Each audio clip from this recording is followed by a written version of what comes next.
Isang pinagpalang araw sa inyong lahat. Tayo po ay magninilay sa salita ng Diyos, ang pinagmumulan ng awa at tawa ng ating buhay, ang salitawa. Madali nang namang mahalin yung mga mahal tayo. Madali namang mahalin yung mga mababait o mabubuti sa atin.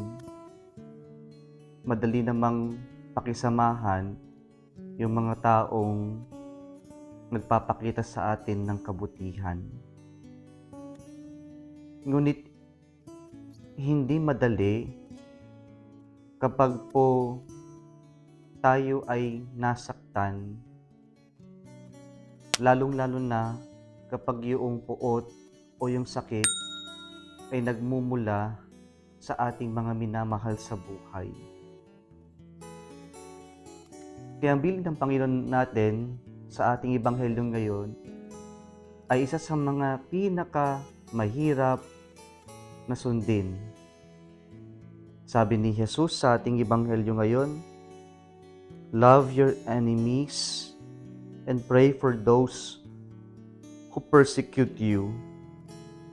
Tila napaka-imposible, hindi makatarungan, at tila kabaliwan o kahangalan lamang ang mga salitang binitawan ni Jesus dito sa kanyang Sermon of the Mount. Pero bakit nga ba tayo tinuturuan ni Jesus na mahalin natin ang ating mga kaaway at ipanalangin ang mga hindi gumagawa ng maganda sa atin? Sabi ni Jesus, gawin natin ito upang tayo maging mga anak ng ating Ama sa langit. Sapagkat ganito tayo minahal ng Diyos, walang pinipili, minahal tayo ng Diyos, maging sino man tayo.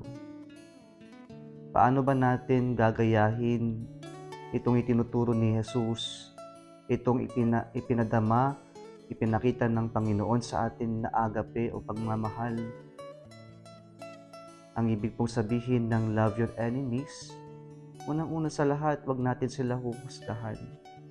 Imbis na mabilisan natin na i-judge yung kanilang ginawa sa atin, bakit hindi na lang natin munang unawain, tingnan kung bakit nga ba nila ito nagawa sa atin? So that when we come to understand or know where they are coming from, and at least we are given a way of understanding them as well, na kung saan kapag naunawaan natin kung saan sila nanggagaling o kung bakit nila ginawa ito, mas madali natin silang mapatawad. Ang pangalawang ibig sabihin ng mahalin mo ang iyong kaaway ay ang matuto tayong magpatawad. Hindi madali, pero yung pagpapatawad ay isang malayang pagpili. Nagugustuhin natin pa rin magpatawad, pinipili natin magpatawad sa kabila ng tayo ay nasaktan kasi gusto natin maging tunay na malaya sa puot o galit na ating nararamdaman sa ating puso. Sa itong pagpili, but at the same time, it is a grace from God. We can forgive other people when we ask the Lord to help us, to invitate us. Kaya nga every time we pray the Lord's Prayer, we say, "Forgive our trespasses as we forgive those who trespass against us." Panghuli po, love your enemies. Paano natin ipapakita? Ipagdasal natin sila.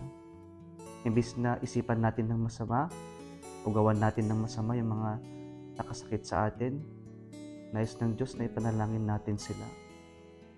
Mabisang panalangin, huwag natin itong maliitin, pagkat ang panalangin ay pwedeng makapagpabago ng ating kapwa-tao. Ang panalangin ay pwedeng maging tulay para tayo magkaayos at upang mailapitin natin yung mga kaaway natin malapit sa Diyos. Kung nagustuhan mo ang video na ito, kalimutang mag-like, i-share, at mag-subscribe sa Bitawa Facebook page and YouTube channel. Muli isang pinagpalang araw sa inyong lahat.